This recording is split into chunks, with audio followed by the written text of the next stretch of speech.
On your knees. You don't look like the kind who owns a car like this. Officer Rourke's voice cut through the hum of the pumps as his hand slammed into Evelyn Brooks' shoulder, forcing her down. But before her knees hit the asphalt, her fingers slipped into her coat pocket. One quick, precise motion, and pressed a hidden emergency dial. Then the impact came. Rough concrete biting through fabric as her keys skidded away, and Rourke kicked them aside like they were evidence. "I've seen this before," he said louder, playing to the growing audience. "Borrowed car, fake story, and suddenly you're the victim." Her registration was already in his hand, valid, clean, and he crushed it anyway, snapping the cuffs tight around her wrists as if force could make his version true. Evelyn didn't resist, didn't argue, just watched him with unsettling calm. Rourke smirked, convinced he was in control, completely unaware that the signal she triggered seconds earlier was already moving faster than anything he could stop. Before continuing, comment where in the world you are watching from and make sure to subscribe, because tomorrow's story is one you can't miss. The late afternoon sun cast long shadows across the gas station's weathered concrete as Evelyn Brooks guided her dark blue sedan into an empty spot near pump number 4. The day's heat still lingered, making the air shimmer above the asphalt. Her fingers drummed briefly on the steering wheel as she noted the few locals scattered around the station, their eyes tracking her movements before she even opened her door. She'd driven this route dozens of times before, usually with Raymond. But today, she was making the journey alone before meeting him at the Military Family Scholarship Banquet. The station's fluorescent lights buzzed to life overhead, creating harsh pools of artificial brightness that competed with the golden hour sunlight. A red pickup truck idled near the store entrance, its driver watching her through the rearview mirror. Evelyn gathered her wallet and stepped out of the car, her movements measured and dignified. The click of her sensible shoes against the pavement seemed unnaturally loud in the heavy afternoon air. She'd spent decades in military intelligence. She knew when she was being watched, knew how to read a situation. Right now, every instinct told her this stop wouldn't be as simple as she'd hoped. Inside the store, the air conditioning hit her like a wall. The linoleum floors gleamed with fresh mopping, and the coffee machine gurgled in the corner. Behind the counter, a woman with graying hair and a name tag reading Lorna Pike straightened up, her expression shifting from bored to alert. "Afternoon," Evelyn said pleasantly, selecting a bottle of water from the cooler and filling a coffee cup for the road. When she approached the counter, Lorna's eyes narrowed slightly. "Will that be all?" she asked, her tone carrying an edge that didn't match the simple question. "Yes, thank you." Evelyn placed her items down and pulled out her wallet. "Pump 4 as well, please." She handed over her ID with the cash, watching as Lorna studied the license far longer than necessary, turning it over multiple times. The cashier's fingers lingered on the federal clearance marker visible in the corner. "Something wrong?" Evelyn asked calmly. No, Lorna replied quickly, too quickly, handing back the ID. "That'll be $47.50 with the gas." Evelyn counted out $50 in cash, maintaining her composed demeanor despite the growing tension. As she gathered her items and headed for the door, she heard the distinct sound of a phone being picked up behind her. Outside, the temperature had barely dropped, but a new heaviness hung in the air. The man from the red pickup had gotten out and was leaning against his truck, making no effort to hide his staring. Evelyn began pumping her gas, her movements efficient and practiced. "Don't look like she belongs in that car," the man muttered, loud enough to carry across the concrete. A few other customers nodded in agreement. Evelyn kept her eyes on the pump's digital display, refusing to give them the reaction they wanted. She'd faced far worse in her career. Tense operations, hostile interrogations, direct threats. This kind of small-town intimidation was amateur hour in comparison. Still, she noted every detail, every face, every word. Habits ingrained from years of intelligence work. The sound of approaching sirens cut through the humid air. 2 patrol cars pulled into the station, lights flashing but sirens cutting off, as they parked at angles that effectively boxed in her sedan. Officer Dale Rourke emerged from the first vehicle, his hand already resting on his belt as he approached. His face wore an expression Evelyn had seen countless times before, someone who'd already made up his mind before hearing a single word. "Ma'am, step away from the vehicle," Rourke called out, his voice carrying that particular tone of authority that expected immediate compliance. "Is there a problem, officer?" Evelyn asked, maintaining her position but keeping her hands visible. "Had a report of suspicious activity," Rourke said, moving closer. "Need to see some ownership papers for this vehicle. Why are you lingering here?" "I'm not lingering, officer. I'm pumping gas, as you can see." Evelyn's voice remained steady and clear. "The ownership papers are in the glove compartment. Would you like me to retrieve them?" "I said step away from the vehicle," Rourke repeated, his hand shifting slightly on his belt. "You're being evasive." From the second patrol car, Officer Brent Halverson approached with noticeably more caution, his younger face showing hints of uncertainty as he took in the scene. His eyes moved between Evelyn's composed stance and Rourke's aggressive posture. "Ma'am," Halverson started, then glanced at his senior officer as if seeking guidance. Evelyn stood perfectly still, her mind already cataloging every detail of this encounter. Rourke's badge number, the patrol car numbers, the gathering crowd of onlookers with their phones partially hidden, the security cameras mounted on the station's corners. She'd learned long ago that in situations like this, control came not from immediate reaction, but from careful observation and documentation. The gas pump clicked off, the sound sharp in the tense atmosphere.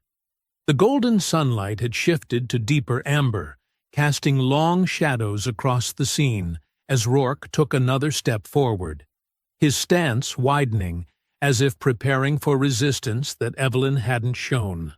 The metal of the gas pump felt cool against Evelyn's palm as she carefully replaced the nozzle. Officer Rourke moved with exaggerated authority, positioning himself between her and the driver's side door of her sedan. His boots scraped against the concrete as he widened his stance, one hand still hovering near his belt. "We've had reports of a suspicious vehicle matching this description," Rourke announced, his voice carrying across the parking lot.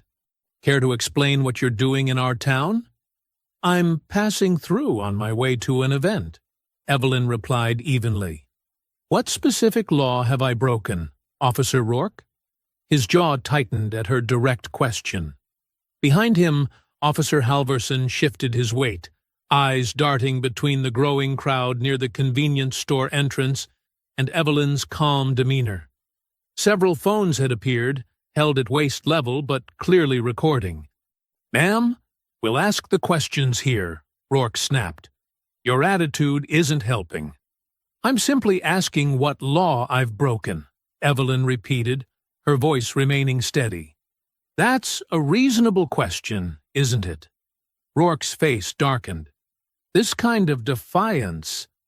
"The registration," Halverson cut in, his voice notably softer than his partner's. "Could you tell us where to find the vehicle registration, ma'am?" "It's in the glove compartment," Evelyn said, keeping her hands visible at her sides, along with all other relevant documentation. "Don't move," Rourke ordered sharply, though Evelyn hadn't shifted an inch. "Keep those hands where I can see them." Through the storefront windows, Evelyn could see Lorna Pike watching intently, phone still in hand. The realization crystallized. The call had been made before any legitimate concern could have existed. Before she'd done anything but exist in a space they'd decided wasn't meant for her. Rourke circled the sedan like a predator, making a show of examining every detail. "Vehicle matches the description exactly," he declared, though he hadn't specified what description or from where. "What description would that be?" Evelyn asked. "There you go again, questioning authority," Rourke said. "Every time you speak, you're demonstrating non-compliance." The evening air had grown heavier, charged with tension. More vehicles had pulled into the station, their occupants emerging with poorly concealed interest in the unfolding scene. Evelyn counted at least 5 phones recording now, not including whatever footage the station's security cameras were capturing. Rourke yanked open the driver's side door, leaning in to pop the glove compartment. Papers rustled as he pulled out her registration and other documents. His expression shifted slightly as he examined her federal retiree credentials, the official seals and clearance markers unmistakable even in the fading light. Halverson edged closer, peering at the documents. "Sir, these appear to match." "Could be forged," Rourke cut him off, but there was a new note in his voice. Not uncertainty, but something worse. Determination. In fact, this makes the situation more serious. These are high-level credentials. What are you doing with them? "Those are my legitimate credentials," Evelyn stated. "As you can see from the photos and dates, they're mine. You expect me to believe someone like you has this level of clearance?" Rourke's emphasis on "someone like you" hung in the air, heavy with implication. A murmur went through the crowd. Someone whispered, "She's awful calm for someone with something to hide."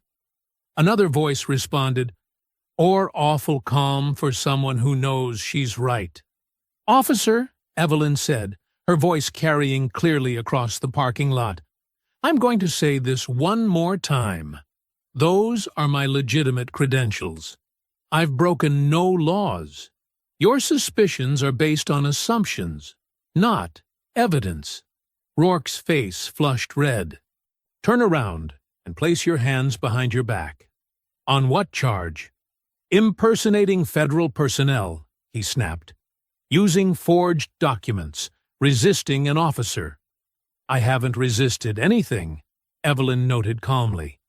"And those documents are genuine, as any check will confirm."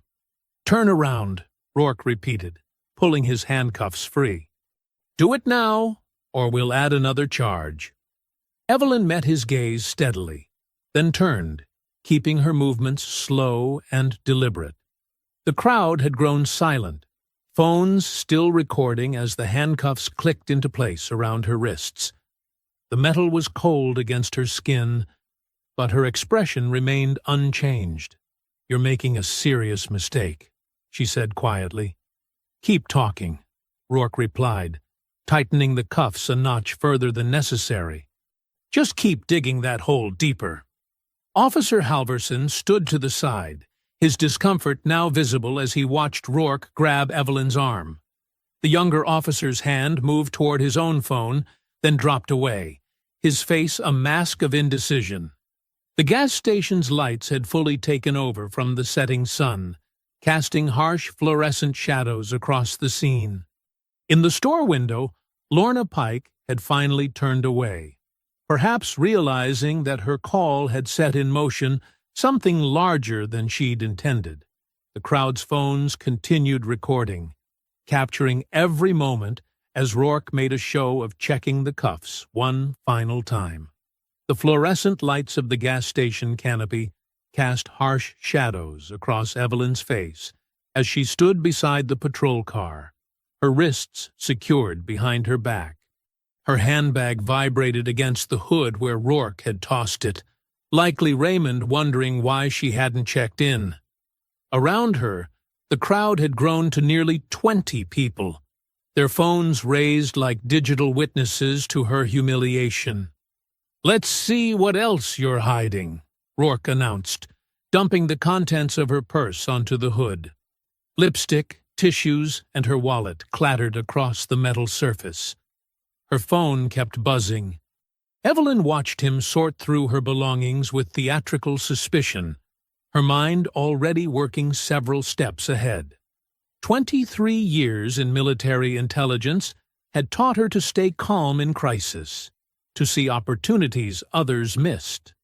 While Rourke made a show of examining her chapstick for hidden compartments, she shifted her weight, angling herself toward her phone.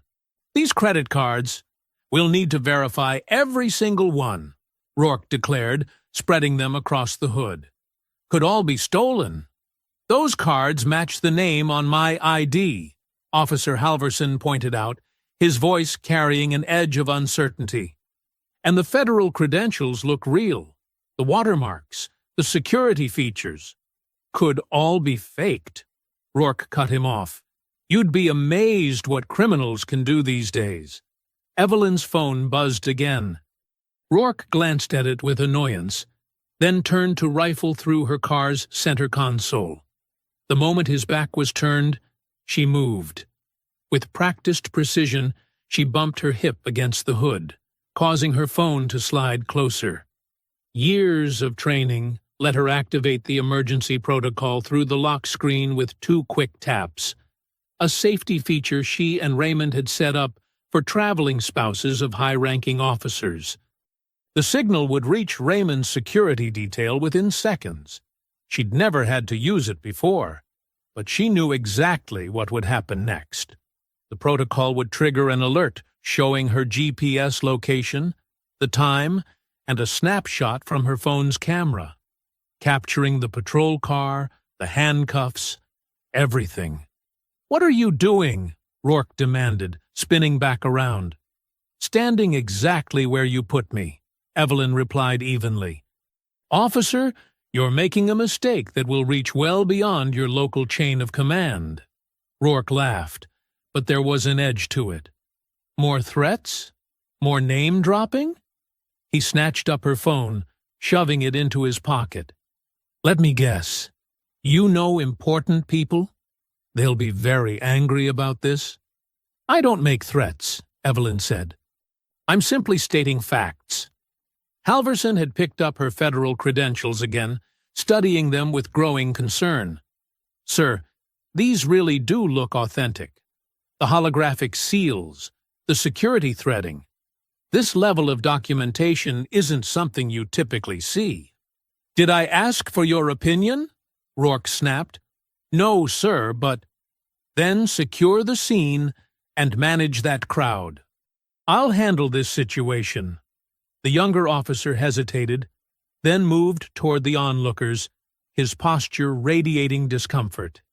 Several people had their phones pointed directly at him now, capturing his obvious reluctance to participate. Less than 5 minutes had passed since the handcuffs clicked shut, when the radio on Rourke's shoulder crackled to life. The voice that came through wasn't the usual local dispatch. "Unit 47. Confirm current status of detainee Evelyn Brooks. Over." Rourke frowned, keying his radio. "Dispatch, Unit 47. Handling a suspicious person with probable forged federal credentials. Situation under control." "Negative, Unit 47. Please verify. Do you currently have Evelyn Brooks in custody?" "This is a priority verification request. Authentication code, Echo 79 Delta." Inside the Pentagon, Raymond Brooks stood in his dress uniform, staring at the alert on his secure phone. The image showed his wife of 37 years handcuffed beside a patrol car, her dignity intact despite the obvious humiliation. His jaw tightened as he read the GPS coordinates and timestamp. Back at the gas station, confusion crossed Rourke's face as he tried to make sense of the unusual radio traffic. "Dispatch, please repeat authentication code." "Unit 47, this is a federal priority channel override. Confirm status of Evelyn Brooks immediately." Evelyn watched Rourke's expression shift from confusion to the first flickers of worry. She could almost see him trying to process how quickly this had escalated beyond his control. His hand moved to his radio, then dropped away as if unsure how to respond. "Sir," Halverson called from near the crowd, "there's something else. The credentials. They're showing active in the federal database. I just ran them." Rourke's face flushed red. Rather than acknowledge the mounting evidence, he grabbed Evelyn's arm roughly. "Get in the car. We'll sort this out at the station." "That would be unwise," Evelyn said calmly. "Shut up!" Rourke snarled, yanking open the rear door. "You don't give the orders here." With firm hands, he pushed her into the back seat, not bothering to ensure she could sit comfortably with her hands cuffed behind her. The door slammed shut with unnecessary force, sealing her in the cage-divided space. "Unit 47, respond immediately regarding status of Evelyn Brooks," the radio insisted. Rourke ignored it, jumping into the driver's seat. "Halverson, we're moving out! Now!" The patrol car's tires crunched over gravel as they pulled away from the gas station. Through the reinforced glass partition, Evelyn watched Rourke's shoulders, tense, rigid with anger. The handcuffs bit into her wrists, but she kept her breathing steady, her face composed. The radio continued to crackle with unusual traffic that Rourke pointedly ignored. "Think you're pretty smart, don't you?" Rourke's eyes found hers in the rearview mirror. "All those fancy credentials, those important connections you keep hinting at." Evelyn said nothing, instead noting the street signs as they passed. 3rd Street, Marshall Avenue. Each turn, each timestamp locked into her memory. Habits from decades of intelligence work that had never faded. Silent treatment now? Rourke's voice grew harder. "That attitude's what got you into this mess. But go ahead, keep acting superior. See where that gets you." The second patrol car's lights flashed behind them, Halverson following at a precise distance. Through the rear window, Evelyn could see him talking into his radio, his expression troubled. She knew he had seen something on his computer terminal that disturbed him. Probably the first waves of federal inquiries hitting their system. Miles away at the Pentagon, Raymond Brooks stood in his dress uniform, phone pressed to his ear. The banquet hall buzzed with pre-event activity behind him, but his focus was laser-sharp. "Yes, immediately," he said to the military legal counsel. "I want the Inspector General's office notified, and I need civilian oversight contacted. This isn't just about my wife. This is about abuse of power caught on camera."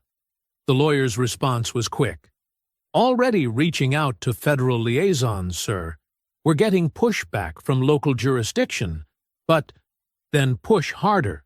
Raymond's voice was calm, but carried the weight of decades of command. "They arrested a former intelligence officer with active federal clearance based on nothing but prejudice. Make them understand the gravity of their mistake." Back in the patrol car, Rourke took a sharp turn that sent Evelyn sliding across the seat. "Oops," he said, not bothering to hide his satisfaction. "These roads can be tricky." Evelyn steadied herself, noting the street sign. Parkway Drive. Time, 6:47 p.m. She could feel Rourke's growing agitation in every aggressive acceleration, every jerky stop at traffic lights. "You know what I think?" Rourke's voice had taken on a taunting edge. "I think you're just another con artist who got hold of some good forgeries. Probably thought you could fool everyone with that calm act, that fancy car, those federal IDs." He was trying to provoke her, she realized. Every word was calculated to make her angry, to give him something he could write up as combative behavior in his report. The tactic was transparent, almost amateur in its obviousness. At the Bellhaven Police Department, Chief Marion Keats set down her phone with a frown. The call she'd just received had been oddly vague, but carried clear warnings. The suspect being brought in had significant federal connections that needed to be verified before processing. Her office intercom buzzed. "Chief, we've got multiple inquiries coming in about a detention in progress. Something about federal oversight and military legal counsel?" Before she could respond, the radio on her desk crackled with Rourke's voice. "Station, Unit 47. Coming in with one for booking. Need to process quickly. Suspect involved in potential identity theft and fraud." Keats heard the strain in his voice, the forced authority covering something else. She'd known Rourke long enough to recognize when he was trying to establish his version of events before questions could be asked. The patrol car passed another intersection. Main Street, 6:52 p.m. Evelyn kept her mental log running, each detail crystal clear. She noticed Rourke checking his mirrors more frequently now, not just watching her, but scanning the roads behind them as if expecting something. "Almost there," he announced with false cheerfulness. "Then we can have a nice long talk about those fake credentials. Maybe figure out who you really are." But his knuckles were white on the steering wheel. The radio's silence about his ignored verification requests was clearly unnerving him. Evelyn could read the signs of a man realizing he'd made a serious error, but choosing to dig deeper rather than admit his mistake. Halvorson's car stayed close behind, its presence a reminder of the younger officer's witnessed hesitation. Through the gathering dusk, Evelyn could see the police station's lights ahead, harsh fluorescent against the darkening sky. She noted the time again, 6:55 p.m. Less than 15 minutes had passed since leaving the gas station, but she could feel the shift in power dynamics. Rourke wasn't acting from authority anymore. He was acting from fear. The patrol car slowed, turning into the station's lot, as the last rays of sunlight faded from the sky. Security lights cast sharp shadows across the pavement, and Evelyn could see several officers standing near the entrance, their postures suggesting they were waiting specifically for this arrival. One held a phone to his ear, gesturing with obvious concern. The fluorescent lights hummed mercilessly as Rourke marched Evelyn through the station's booking area. Officers looked up from their desks, their whispered conversations growing quiet as they caught her name during processing. The institutional smell of cleaning products and stale coffee hung in the air. "Name for the record," the booking officer demanded, not looking up from his computer. "Evelyn Marie Brooks," she stated clearly, her voice carrying across the now hushed room. Several heads turned. One officer stopped mid-conversation on his phone, his expression shifting from bored to concerned. Rourke stepped forward, slapping a preliminary charge sheet onto the desk. Booking her for obstruction, failure to properly identify, and suspected fraudulent use of federal credentials. His voice was loud, performative, as if trying to convince everyone within earshot. "I require legal counsel," Evelyn said firmly, "and I'd like to speak with your commanding officer." The booking officer glanced uncertainly at Lieutenant Wade, who stood near his office door watching the proceedings. Wade, a career bureaucrat more interested in following procedure than questioning it, merely nodded for them to continue processing. "Counsel can be arranged once booking is complete," Wade said flatly. "Process her first." Officer Halvorson hovered near the edge of the booking desk, shifting his weight from foot to foot. His hand kept moving toward his pocket where his phone sat, then pulling back. The young officer's face showed clear discomfort, but he remained silent as Evelyn was photographed and fingerprinted. "Remove any jewelry," the booking officer instructed. With steady hands, Evelyn unclasped her necklace. A simple gold chain with her wedding ring threaded onto it, a habit from her intelligence days when rings could be dangerous in the field. The booking officer dropped it into a plastic evidence bag with mechanical indifference. "I need to document these charges properly," Rourke insisted, hovering over the booking officer's shoulder.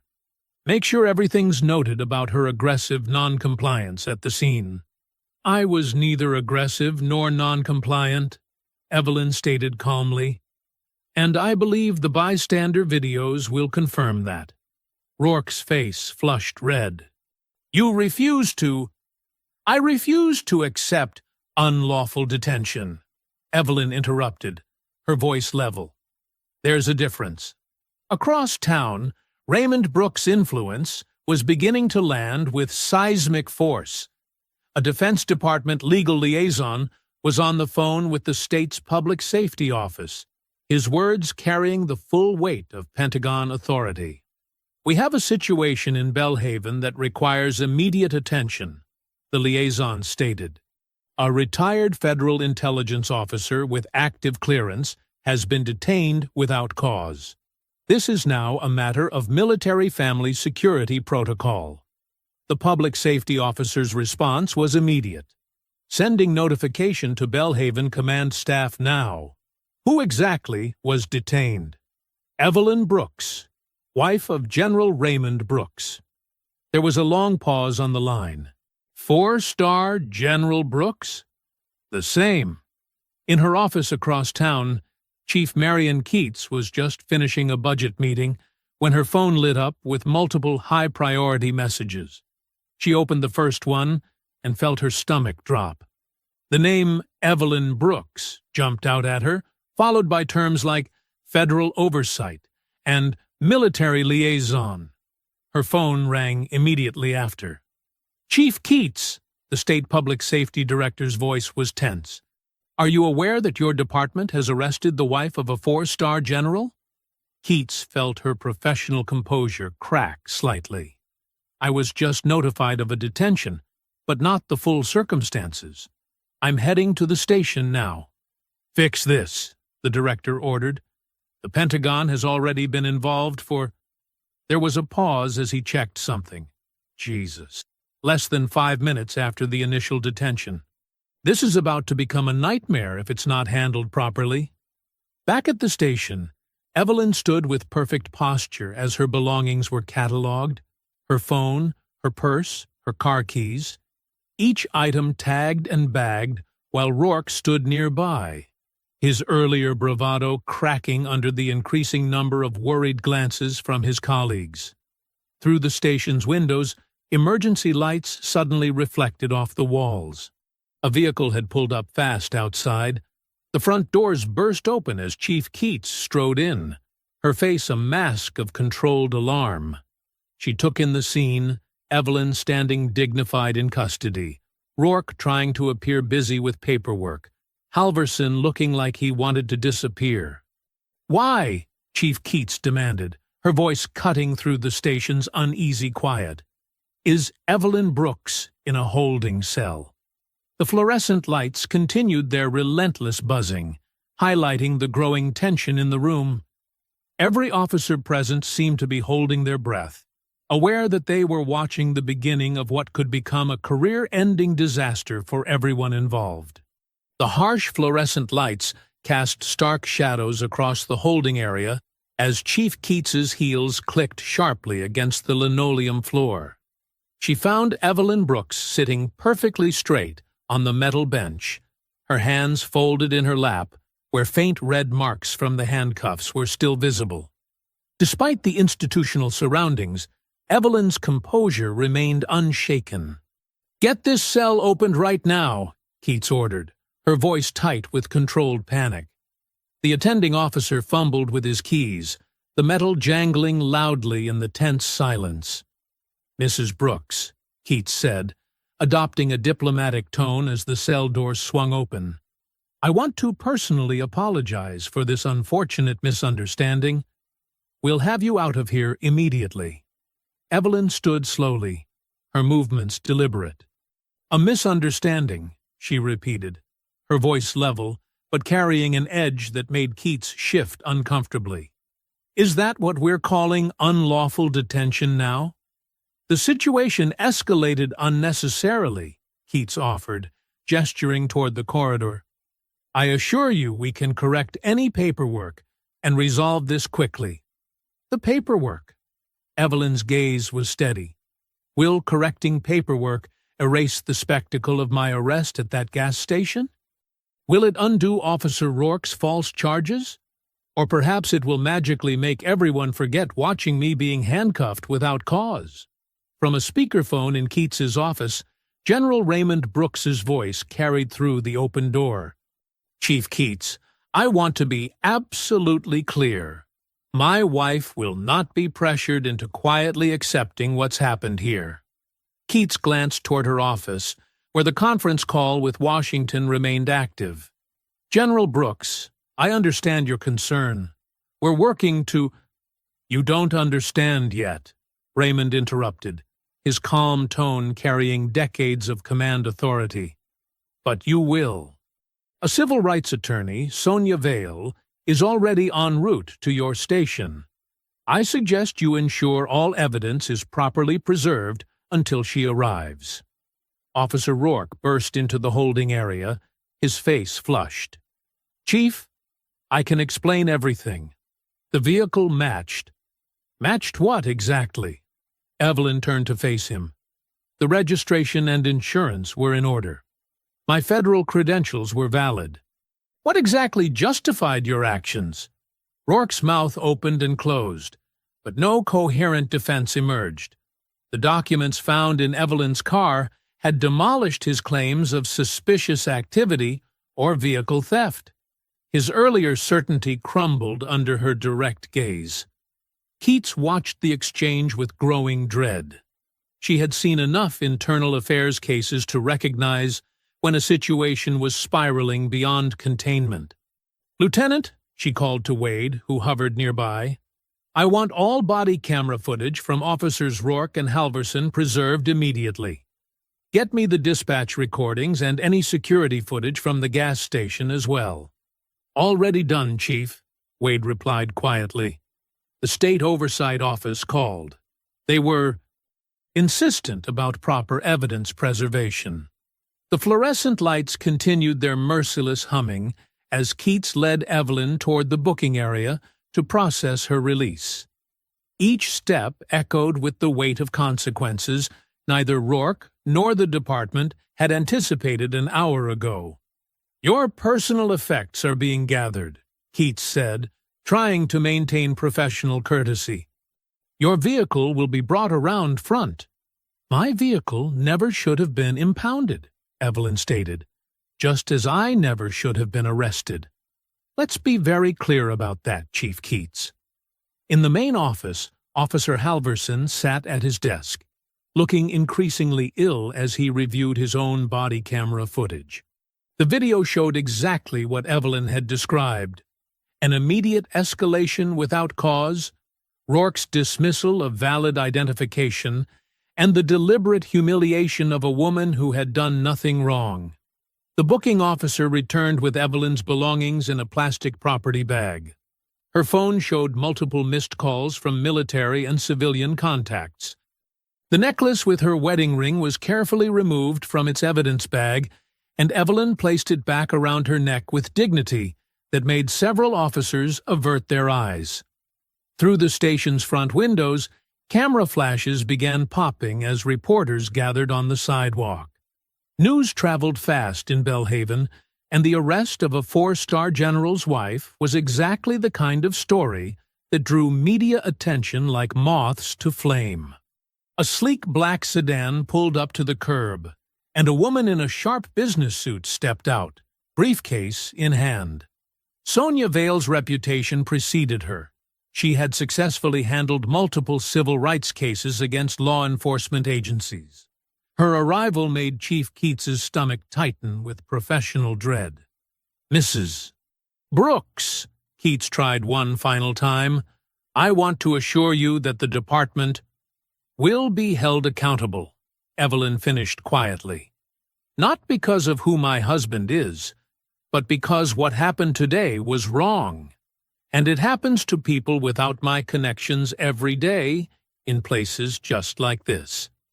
The front doors opened, and Sonia Vale strode into the station, her heels clicking against the floor with purpose.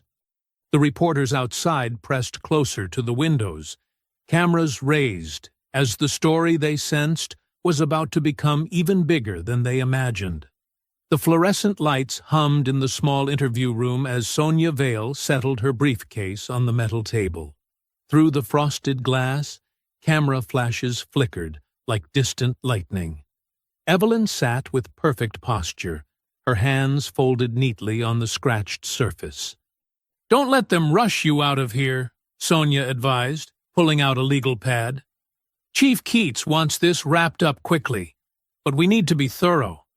Have they given you documentation showing all charges are formally dropped?" "They just processed my release papers," Evelyn replied. "The desk sergeant seemed eager to get me out the door." Sonia's eyes narrowed. "Let me check something." She stepped out briefly and returned with a young clerk who clutched a manila folder. "The charges are currently marked as pending review," the clerk explained, shifting uncomfortably under Sonia's sharp gaze. "Pending review?" Sonia's voice could have cut steel. "So they're maintaining the option to pursue charges after the media attention dies down?" "Absolutely not." She turned to Evelyn. "This is a classic move.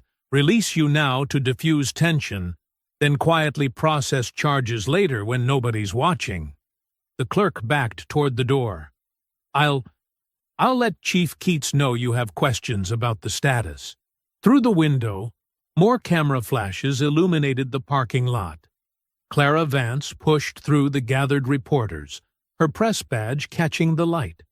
Inside, she pulled out her phone, comparing the bystander videos she'd seen online with the scene unfolding before her.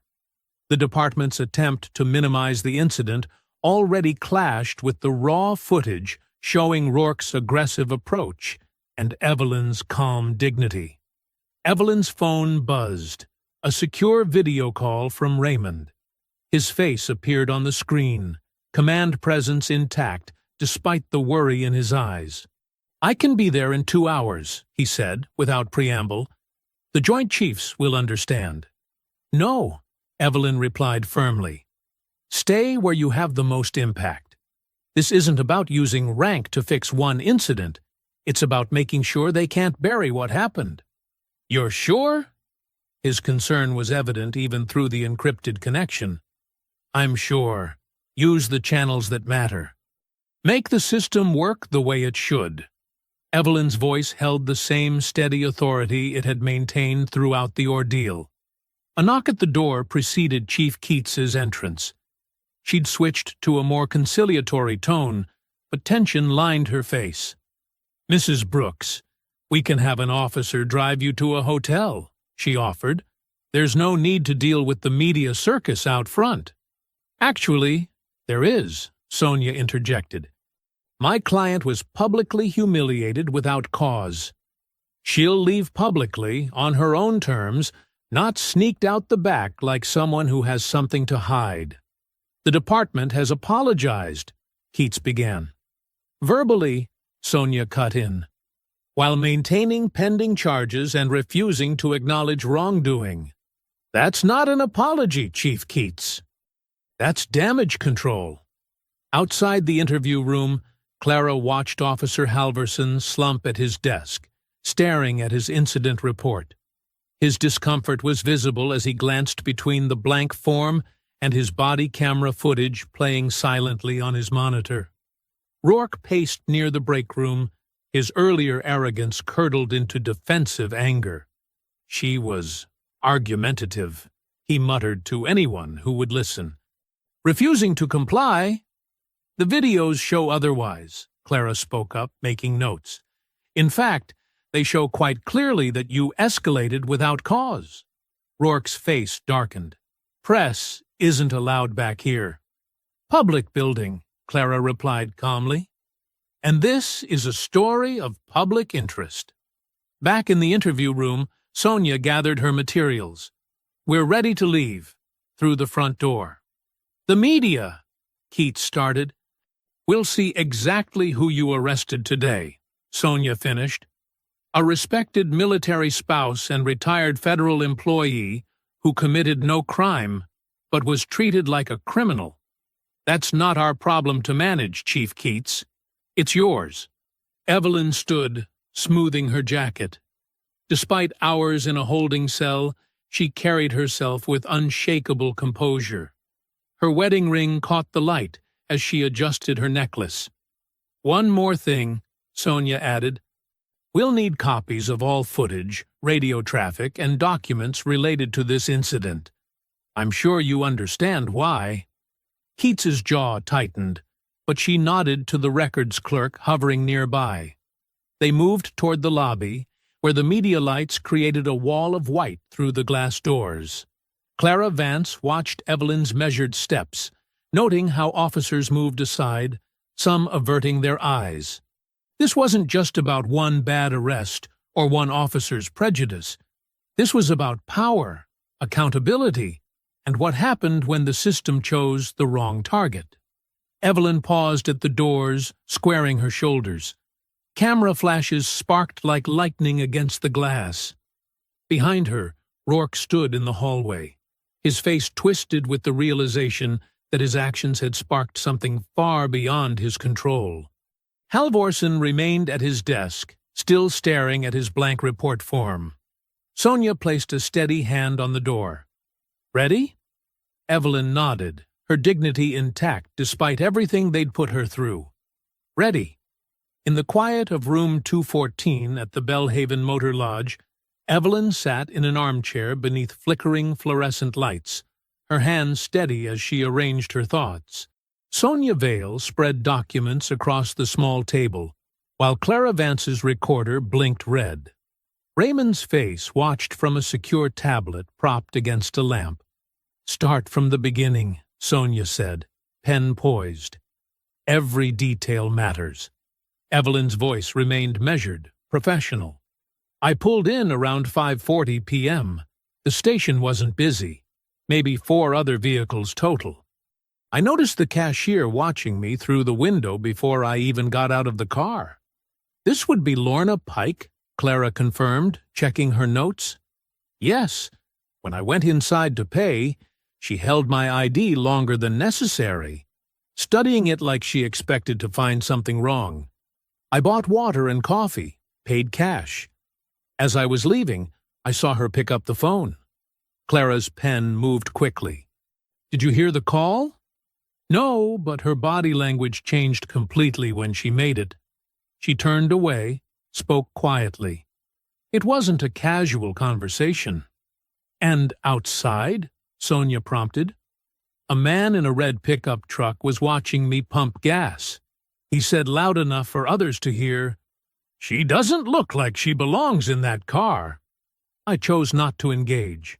That's when the first patrol car arrived." Raymond's jaw tightened on the screen. "How long between the cashier's call and police arrival?" "Less than 5 minutes," Evelyn replied. Officer Rourke approached immediately aggressive, demanding to know why I was lingering. When I explained I was simply getting gas, he insisted the vehicle matched a suspicious report. But he never provided any details about this supposed report. Clara looked up from her notebook. "The bystander videos start around here, but they miss this initial context. The narrative begins mid-confrontation. Officer Halvorsen arrived second," Evelyn continued. "He stayed back, watched everything. When I mentioned my registration was in the glove compartment, he asked politely. But Rourke interrupted, said I needed to keep my hands visible at all times." Sonia made another note. "He was building a paper trail of non-compliance." Yes, every calm response was treated as defiance. When they found my federal credentials, Rourke claimed they must be fake. That's when he decided to arrest me for fraud. Raymond's voice carried barely controlled anger. The credentials were legitimate. Multiple forms of ID. All ignored. "We need to move quickly," Sonia said. "By morning, they'll have their story straight. They'll paint this as a reasonable mistake based on available information. Clara scrolled through her phone. The videos are spreading, but they're fragmentary. We need the full station security footage, dispatch recordings. There's something else, Evelyn said quietly. She reached for her retrieved phone. When I was first detained, I activated an emergency protocol, something from my intelligence workdays. It sends location data and partial audio metadata to secure servers. Sonia straightened. You have transmission records from the actual arrest? Yes. The system captured GPS coordinates and sound pattern data before Rourke took my phone. It won't have complete audio, but it proves I triggered a real-time emergency alert. The timestamp will match dispatch records. That's crucial, Clara said.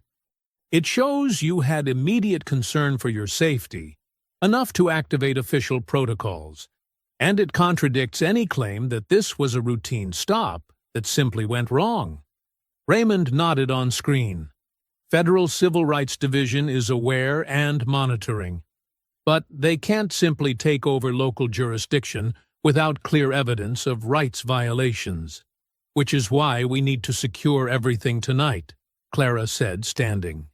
Witnesses remember details better immediately after events, and footage has a way of developing technical problems when departments have time to review it. Evelyn watched the young journalist gather her things. Be careful. Rourke won't appreciate you digging. I'm counting on it, Clara replied. His reaction to questions will tell its own story. Sonia began organizing files. We'll need statements from the gas station customers who recorded videos. And we should request Officer Halverson's separate account before the department coordinates responses. He wanted to speak up, Evelyn noted. I saw it in his face when Rourke escalated. He knew something was wrong.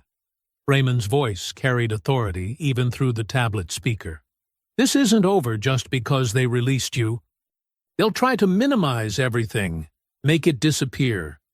Which is exactly why it can't disappear, Evelyn said firmly. This wasn't about me. It was about power and assumptions and what happens when no one speaks up. Clara checked her phone one last time.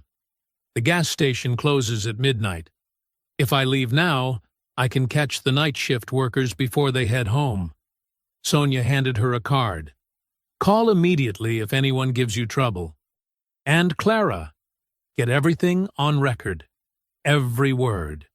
The journalist nodded, shouldering her bag. The room felt heavy with purpose as she moved toward the door.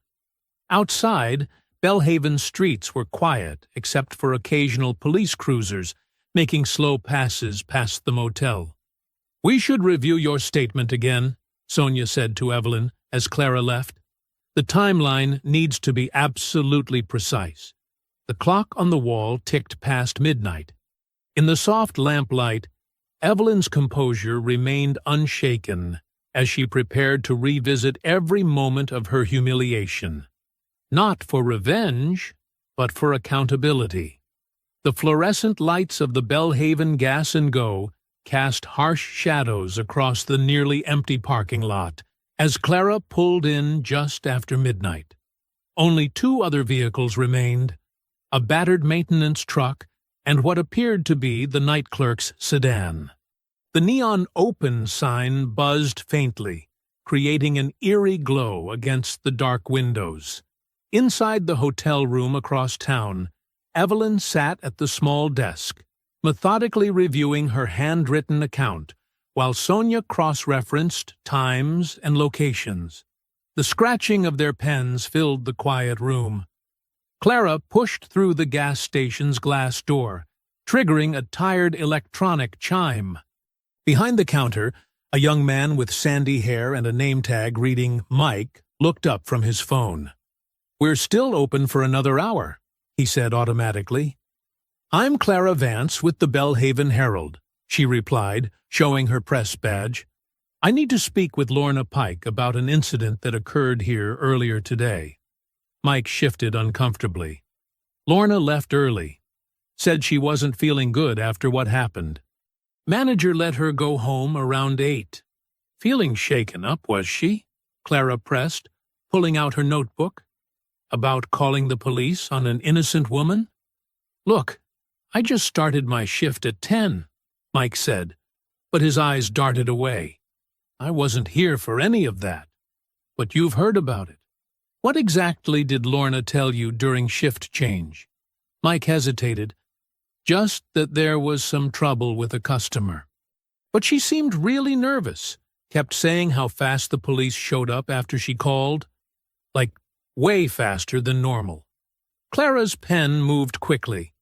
How fast do police usually respond to calls from this location? Depends.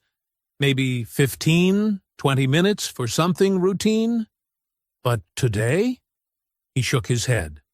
Lorna said it was like they were waiting around the corner. Couldn't have been more than 3 or 4 minutes. Looking up from her notes, Clara spotted the surveillance cameras mounted in the corners.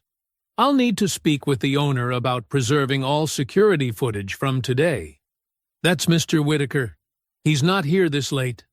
Clara was already pulling up the gas station's business listing on her phone. Then I'll call him at home. This is time-sensitive. Back at the hotel, Sonia's laptop screen illuminated her focused expression as she drafted urgent legal notices. We need to demand immediate preservation of all video evidence, radio traffic, dispatch logs, and booking documentation, she explained to Evelyn. Once these notices are served, destroying or altering records becomes a separate offense. Evelyn nodded, but her mind kept returning to the crowd at the gas station. What bothers me most isn't Rourke's behavior.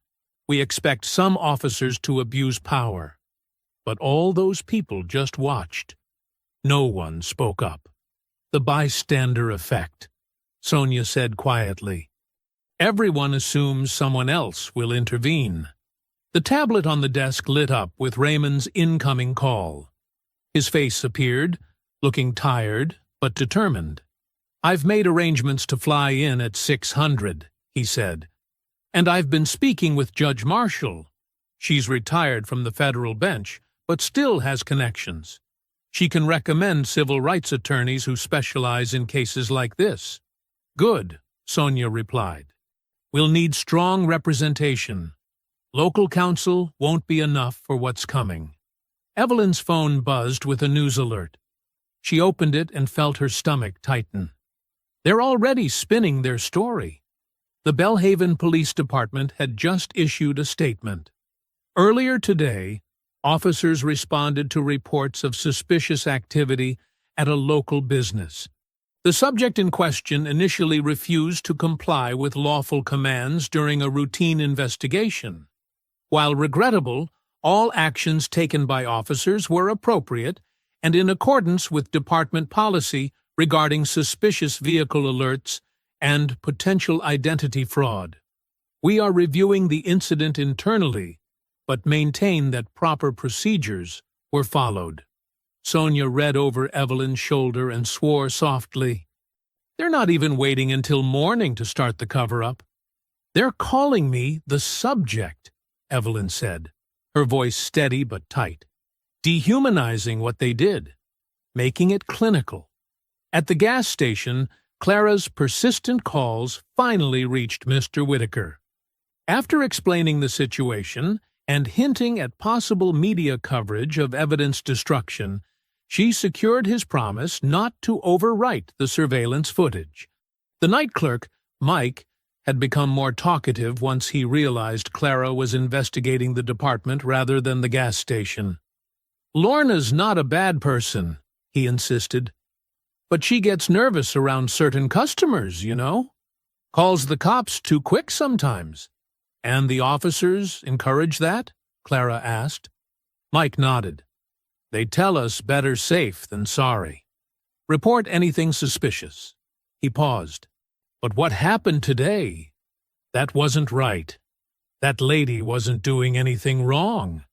The clock on the wall ticked past 1 a.m., as Evelyn read the police statement again on her phone. Each carefully crafted line twisted reality, transformed her dignity into defiance, her composure into non-compliance. They had taken her humiliation and reframed it as justified procedure. "So, that's how they want to play this," she said quietly. Raymond's voice came through the tablet, firm with conviction. "Then we'll show them exactly who they chose to target." The digital clock on the motel nightstand blinked 1:17 a.m. as Evelyn rubbed her tired eyes. The room had become a makeshift command center, with papers spread across every surface, and the constant glow of screens illuminating determined faces. Despite the exhaustion setting in, no one suggested stopping. Clara's text messages kept lighting up Sonia's phone as she tracked down witnesses from the gas station incident. "Got another confirmation," Sonia announced, scanning the latest update. A truck driver named Marcus Weber recorded most of the interaction on his phone. He's willing to submit a sworn statement about Rourke's behavior.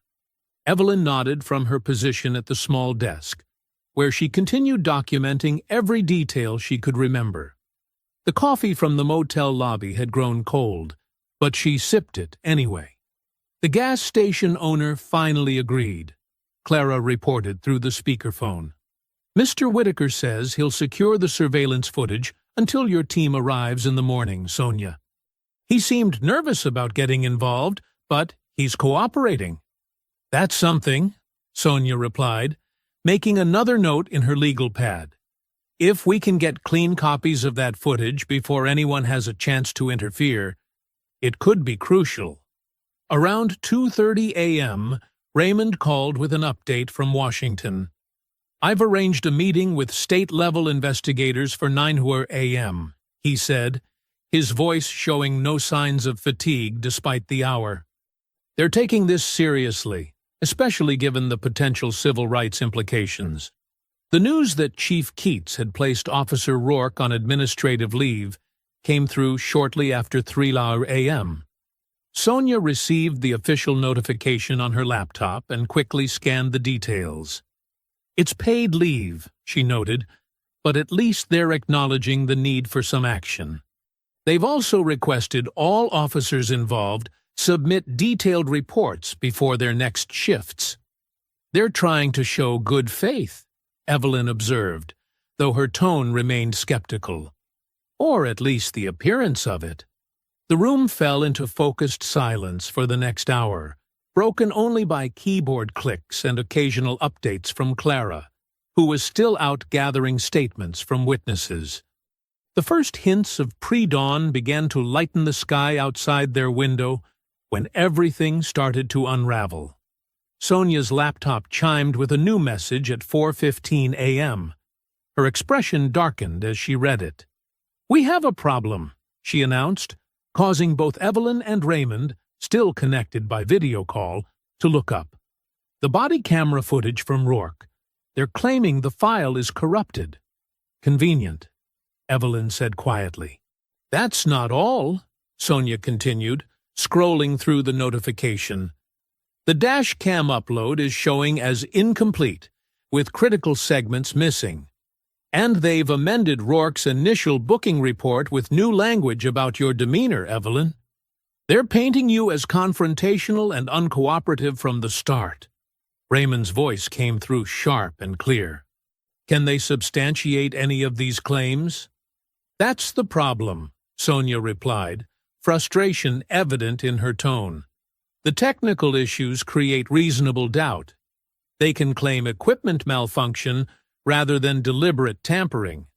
And booking reports are routinely updated with additional details. They'll say they're just being thorough." Clara's voice joined in through the speakerphone. "What about the suspicious vehicle alert Rourke used as his pretext? I've been trying to track down its origin." "Already looked into that," Sonia said. "There's no clear paper trail. The dispatch logs show it was called in, but the details are vague. Without the original radio traffic, We can't prove Rourke fabricated the alert or acted on unfounded suspicions. The room grew quiet as the implications sank in. Their early momentum, the sense that truth would prevail through proper channels, suddenly felt naive. The system wasn't just resistant. It was actively working to protect itself. Evelyn stood and walked to the window, looking out at the empty motel parking lot. "They're not just denying wrongdoing," she observed. "They're building a counter-narrative, one that makes their actions seem justified, even necessary." "The timing isn't accidental," Sonia added. "They're moving quickly. While witnesses are tired, memories are fresh, and pressure is high. Every hour that passes makes it harder to challenge their version of events." The sky had begun to lighten imperceptibly as 5 a.m. approached. Raymond's voice came through one last time before he boarded his flight. "I'm about to take off. Stay focused. They may have institutional power, but we have truth on our side." As the first hints of dawn touched the horizon, Belhaven was waking up. Police shift changes were beginning. Reports were being finalized. Stories were being aligned. The machinery of departmental self-preservation was already in motion, working to transform a clear case of prejudice and abuse into a murky question of procedure and perception. Clara's final update of the night came through. "Just heard from a source inside dispatch. They're calling in their union reps and legal team for an early morning briefing. Belhaven PD is circling the wagons." The clock hit 5:00 a.m., just as Raymond's plane touched down at the regional airport. In the motel room, Evelyn watched the sun begin to rise over a town that had wronged her, and now sought to deny that wrong had ever occurred. The motel room door opened softly at 6:15 a.m.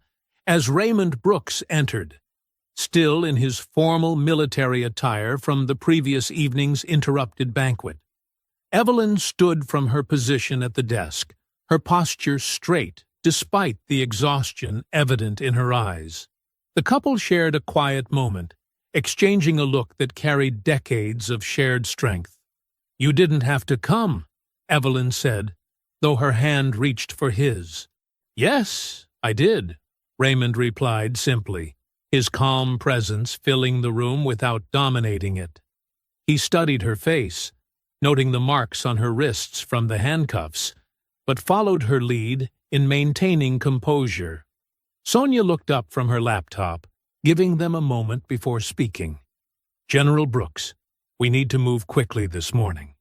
Belhaven PD is already working to control the narrative."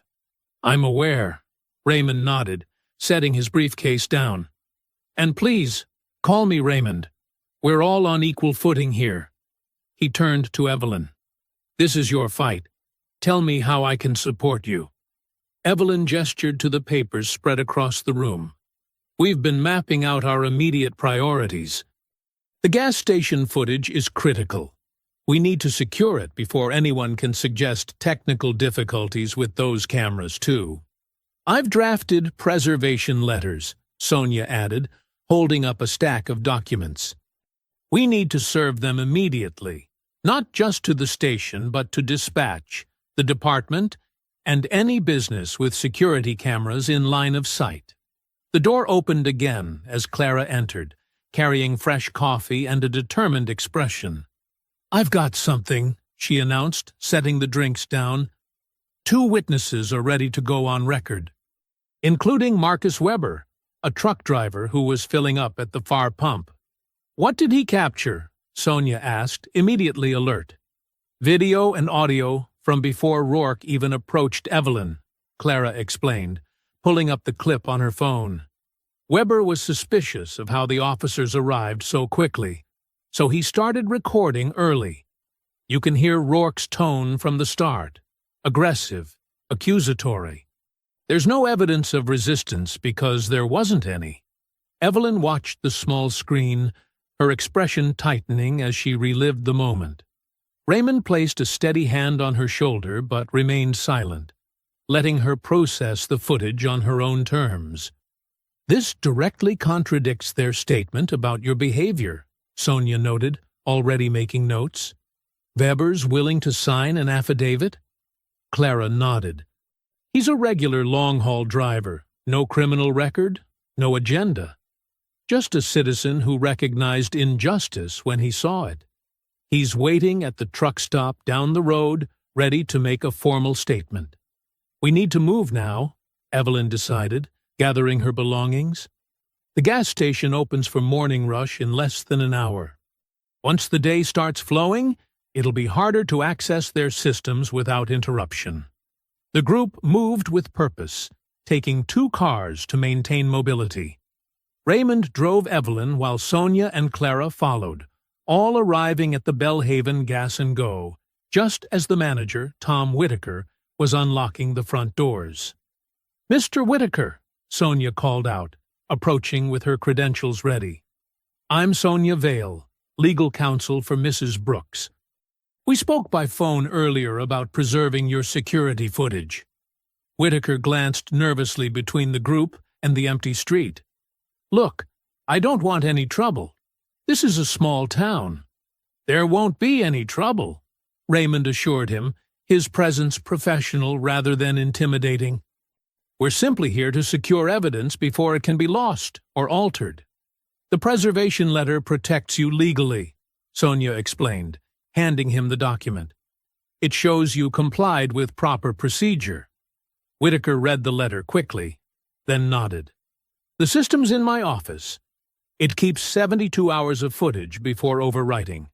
He led them inside, past the counter where Lorna Pike had made her suspicious call the previous evening. The security setup was basic but functional: 4 exterior cameras and 2 interior, all recording continuously. Whitaker pulled up the previous day's timeline, and the group watched as Evelyn's sedan appeared on screen. The footage was telling. From the moment she pulled in, every movement was calm and deliberate. She paid for her gas, made her small purchases, and returned to her car without incident. The interior camera caught Lorna Pike's furtive phone call, and the exterior views showed the rapid arrival of patrol cars that followed. Most importantly, the cameras captured the entire interaction with crystal clarity. Evelyn's composed responses, Rourke's aggressive stance, the unnecessary escalation to handcuffs. There was no resistance, no suspicious behavior, nothing to justify the force used or the charges filed. Sonia began the process of properly downloading and documenting the video files, while Clara took detailed notes about camera angles and timestamps. Evelyn watched the scene unfold again on the monitor, her dignity intact even as she relived the humiliation. The final frame showed Officer Rourke taking physical control of a situation that had never required force, his hand on Evelyn's arm, his posture rigid with unearned authority, his expression showing satisfaction rather than concern for public safety. The county administration building loomed stark against the morning sky as Evelyn, Raymond, Sonia, and Clara made their way through security. The conference room on the 3rd floor already held a mix of tense energy and starched professionalism.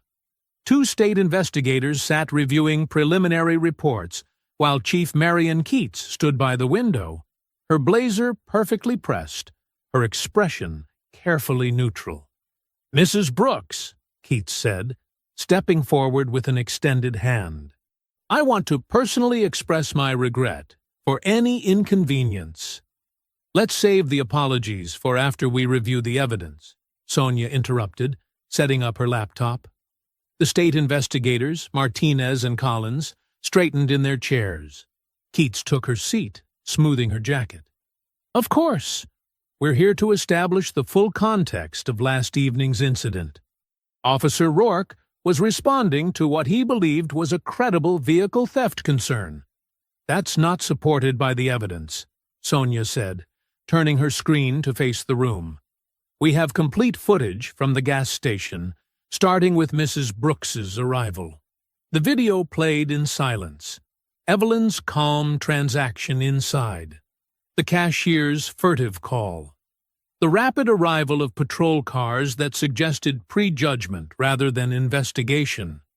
As you can see, Sonia continued, there was no suspicious behavior to justify the initial approach. Mrs. Brooks provided her registration when asked. The vehicle was properly registered in her name. Martinez made notes while Collins studied the footage. Chief Keats, when exactly was the vehicle theft alert issued? Keats shifted slightly. We're still confirming the exact timeline of the dispatch log. Because we have no record of any such alert in the system prior to Mrs. Brooks's arrival at the gas station, Collins said. The first mention appears after Officer Rourke was already on scene. The room temperature seemed to drop a few degrees. Keats maintained her professional demeanor, but her fingers tightened around her pen. Officers sometimes receive verbal notifications that may not immediately appear in the system. That's not department protocol, Martinez noted. A knock at the door interrupted them. A junior officer stepped in, speaking quietly to Keats. She nodded, looking troubled. Officer Halverson has requested to speak with the investigators, she announced. He's currently being questioned about the incident down the hall. We should hear what he has to say, Collins decided, standing. Let's take 15 minutes. Sonia exchanged glances with Evelyn. This wasn't in their morning strategy, but it could work in their favor. Raymond remained quietly observant, his military bearing a steady presence in the room. When Collins and Martinez returned, their expressions had shifted. The professional distance had been replaced by focused intensity. Chief Keats, Collins said, Officer Halverson has provided some concerning information about last night's arrest procedures. Keats sat straighter. Officer Halverson is a junior officer who may not have fully understood. He specifically stated that he observed Mrs. Brooks's valid identification and registration during the initial contact. Martinez cut in. He claims he voiced these concerns to Officer Rourke before the arrest was made. More significantly, Collins added, he reports being instructed to maintain the vehicle theft narrative regardless of contrary evidence. That suggests deliberate falsification of probable cause. Clara, who had been taking careful notes, looked up sharply.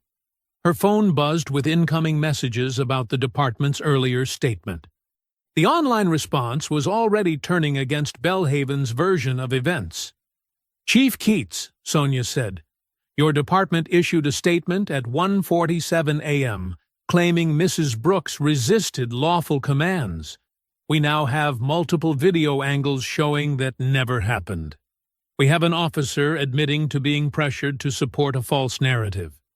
And we have clear evidence that proper procedure was ignored from the moment your officers arrived on scene. Keats glanced at her department's legal counsel, who looked increasingly uncomfortable. We take these concerns very seriously, she began, but her usual polish was cracking. If any procedural errors occurred— This goes well beyond procedural errors, Martinez interrupted. We're looking at potential civil rights violations, falsification of official reports, and unlawful detention based on apparent bias. The morning sun had climbed higher, casting harsh light through the windows. Evelyn sat composed, her presence a silent rebuke to every attempt to minimize what had been done to her. I think we need to expand this investigation, Collins announced, closing his notebook.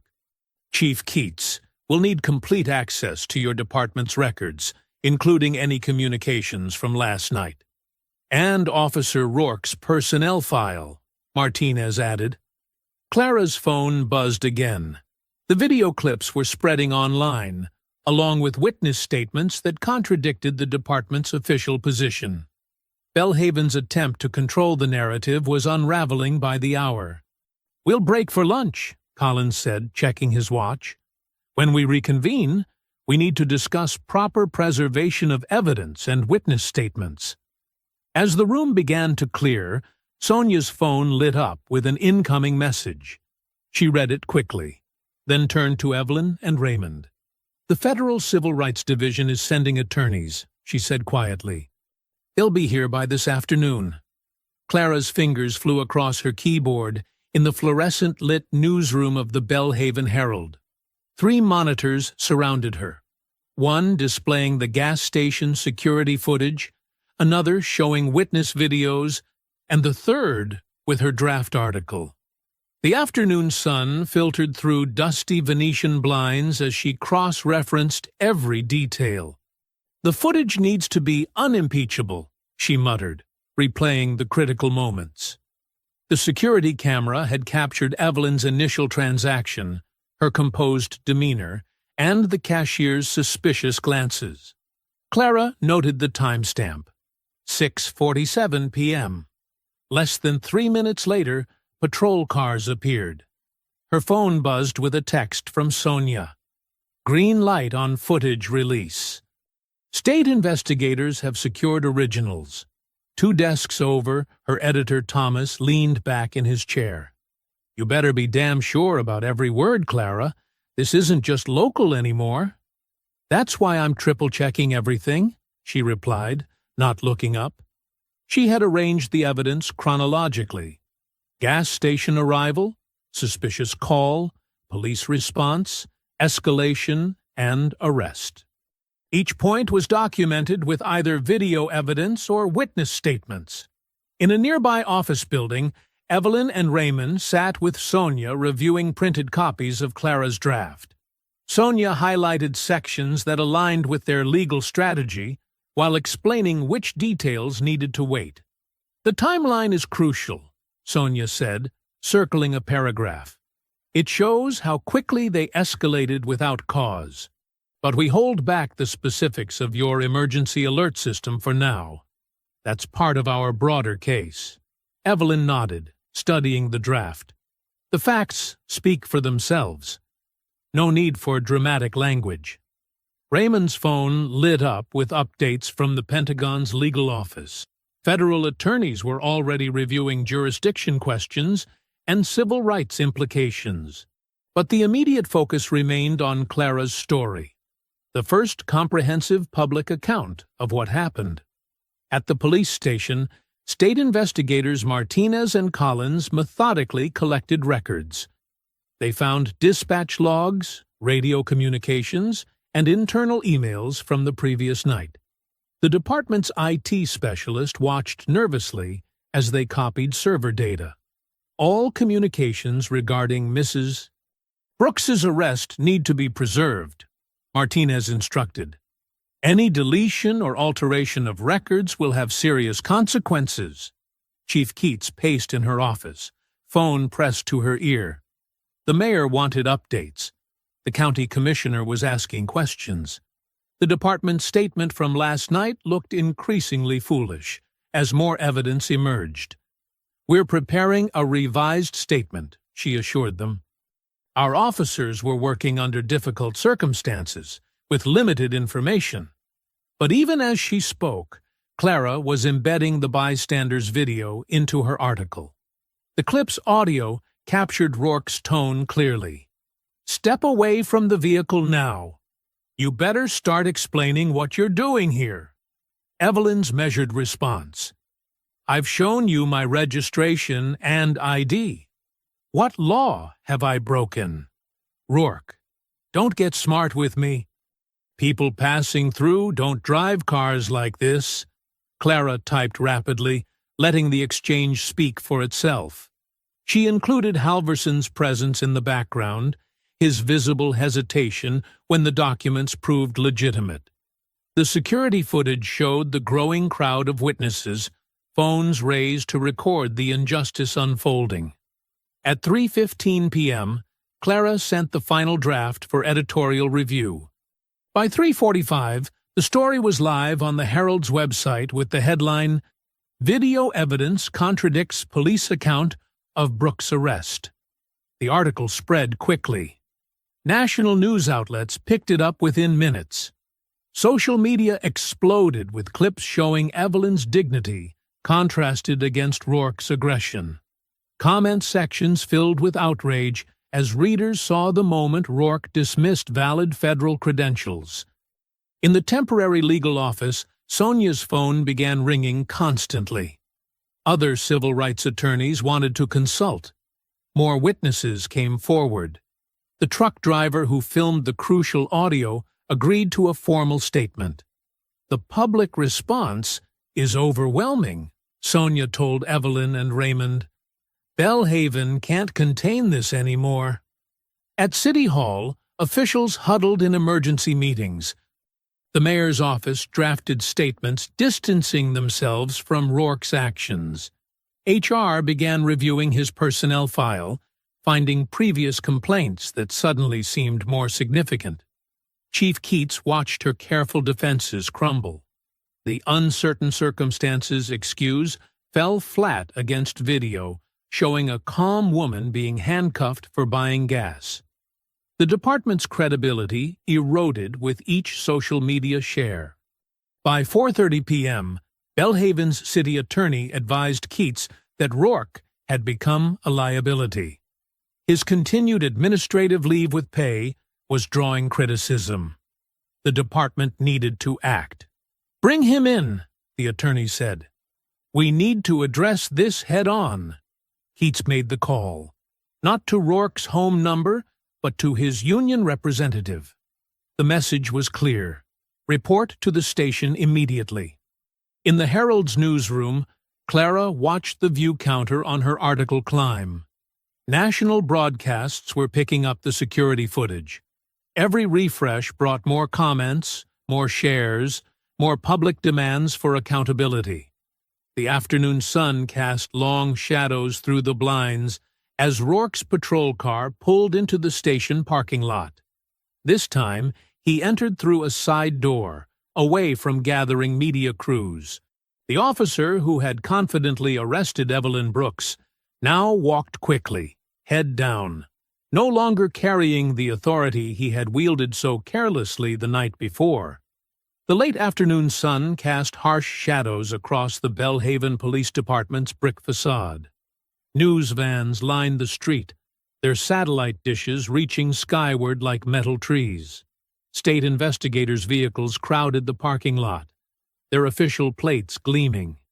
Inside, Dale Rourke sat rigid in a conference room chair, his uniform still crisp, but his confidence cracking. Chief Keats stood near the window, arms crossed, while two state investigators spread documents across the table. "Officer Rourke," Investigator Martinez began, "we have some serious discrepancies to address." He laid out 3 items: the gas station surveillance footage, Rourke's incident report, and the dispatch log. "Your timeline doesn't match the video evidence." Rourke shifted in his chair. "It was a high-stress situation. The subject was Mrs. Brooks," Chief Keats corrected sharply. "Her name is Evelyn Brooks." "Mrs. Brooks," Rourke continued, his jaw tight, "appeared suspicious. I had reason to believe." Martinez cut him off. "Let's review the suspicious vehicle alert you cited." He pulled out another document. "We've checked every database. There was no matching alert in the system at the time of the stop." Sweat beaded on Rourke's forehead. The room felt smaller by the minute. Through the window, he could see more media arriving, more cameras setting up.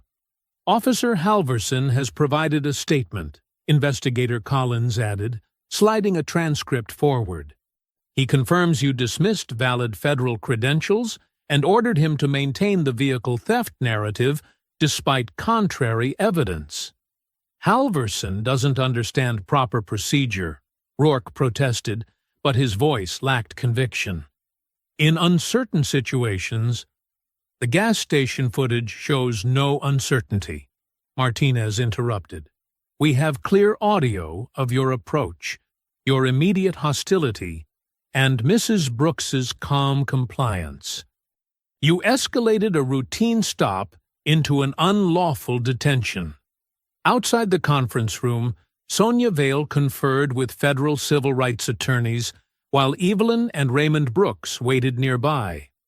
Clara Vance stood with other reporters in the lobby, her article now viral across national news platforms. Chief Keats turned from the window. "Officer Rourke, your actions have exposed this department to serious liability. Your report contains falsified information. You violated multiple protocols and, more importantly, a citizen's civil rights." Rourke's face flushed. "I was following training." "No," Keats said firmly. "You were following prejudice. The evidence is irrefutable." Martinez placed a final document on the table. "The state attorney's office is filing criminal charges for unlawful detention, falsifying police reports, and civil rights violations. We're here to take you into custody." The color drained from Rourke's face. "You're arresting me? I'm an officer." "Not anymore," Keats stated. "Your employment is terminated, effective immediately." Two state officers entered the conference room. Rourke stared at the handcuffs in their hands, the same tool he had used to humiliate Evelyn Brooks less than 24 hours ago.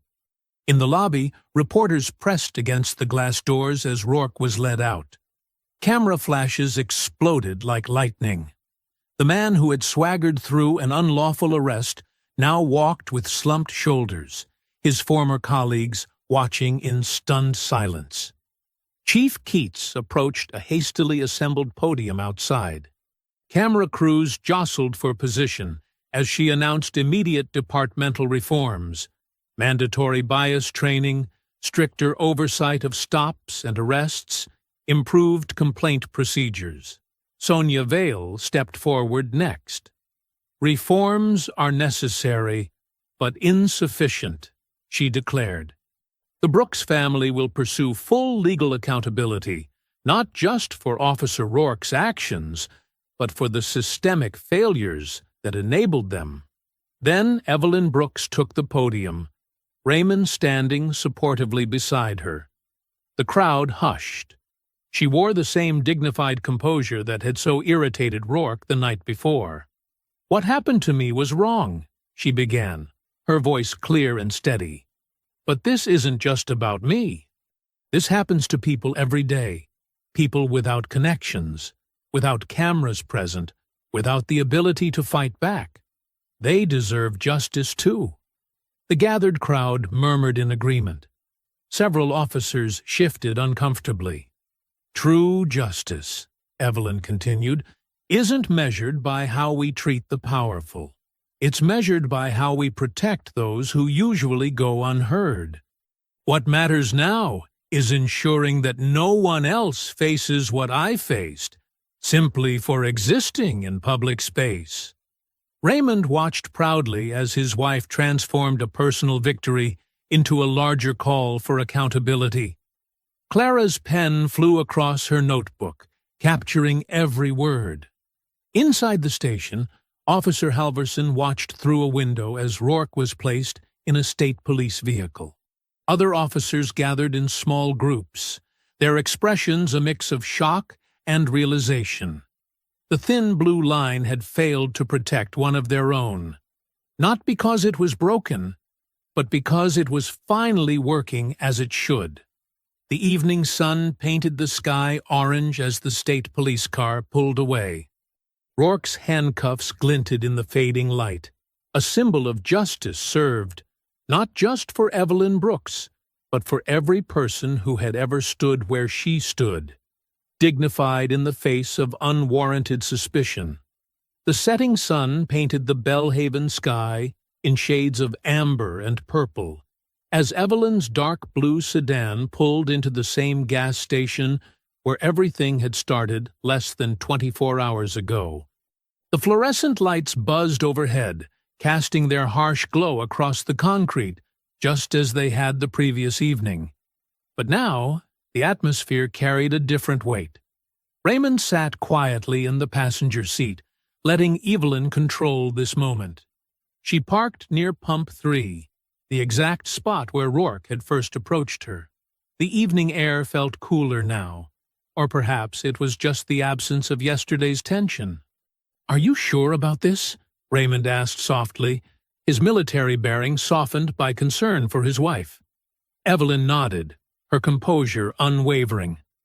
"I need to do this. Not for them. For me." The store's glass front reflected the sunset's glow as Evelyn stepped out of the car.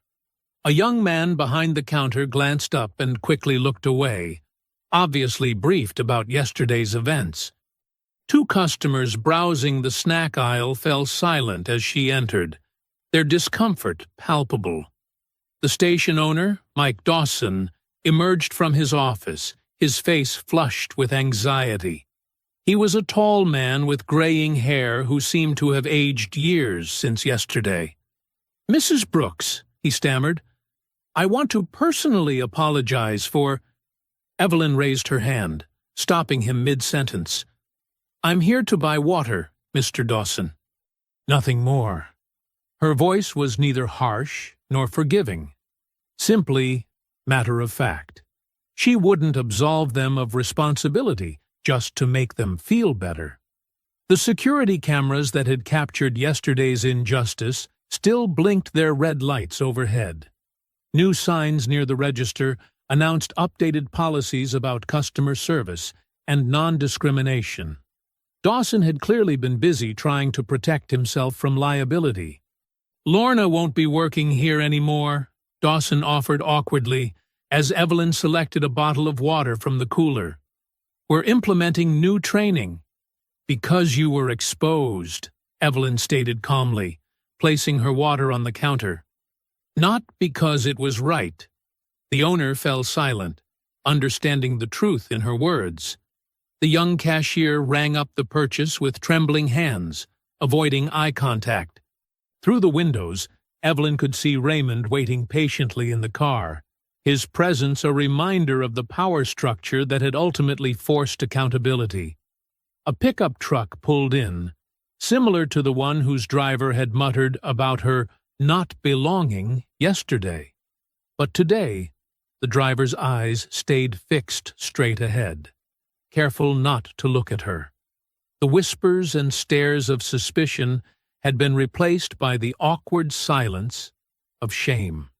Evelyn took her time walking back to the car, her heels clicking against the concrete. She paused by pump 3, looking at the spot where she'd stood in handcuffs. The humiliation of that moment hadn't broken her. It had revealed the strength she'd always carried. The evening breeze rustled through nearby trees as more customers arrived, all of them suddenly very focused on their own business. No one watched her too closely now. No one questioned her right to be there. The power dynamic had shifted completely. Through the store windows, she could see Dawson still hovering anxiously, probably worried about more legal consequences. He'd learned an expensive lesson about allowing prejudice to guide his business practices. The security footage that his cameras had captured would be crucial evidence in the civil case Sonia was building. Clara's news story was still spreading across the country, forcing other departments to examine their own practices. Halverson's testimony had opened cracks in Belhaven's blue wall of silence. Rourke's arrest had shown that badges didn't guarantee immunity from consequences. Evelyn opened her car door and slid behind the wheel, placing the unopened water bottle in the cup holder. The same water bottle that had been part of her original purchase yesterday. A simple errand that had turned into a catalyst for change. "Ready?" Raymond asked, reaching over to squeeze her hand. Evelyn looked once more at the gas station. The lights, the pumps, the glass doors, all so ordinary and yet forever changed. She hadn't asked for this fight, but she had won it decisively. Not through anger or vengeance, but through dignity and determination. "Yes," she replied, starting the engine. "I'm ready." The sedan pulled away from Pump 3 as the sun dipped below the horizon. In her rearview mirror, Evelyn could see the gas station growing smaller. Not because she was running from it, but because she had already done what needed to be done. She had stood her ground, demanded justice, and forced a system to answer for its failures. Raymond adjusted his uniform collar, a small smile playing at his lips. You know, the Pentagon might have responded in 5 minutes, but you were the one who really handled this. Sometimes, Evelyn said, guiding the car onto the main road, justice needs witnesses, but it always needs someone willing to stand up and demand it. The gas station's lights faded into the gathering dusk behind them. Ahead, the highway stretched toward home, carrying them away from a place that would remember the night it learned that power didn't always work in predictable directions. If you enjoyed the story, leave a like to support my channel, and subscribe so that you do not miss out on the next one. On the screen, I have picked 2 special stories just for you.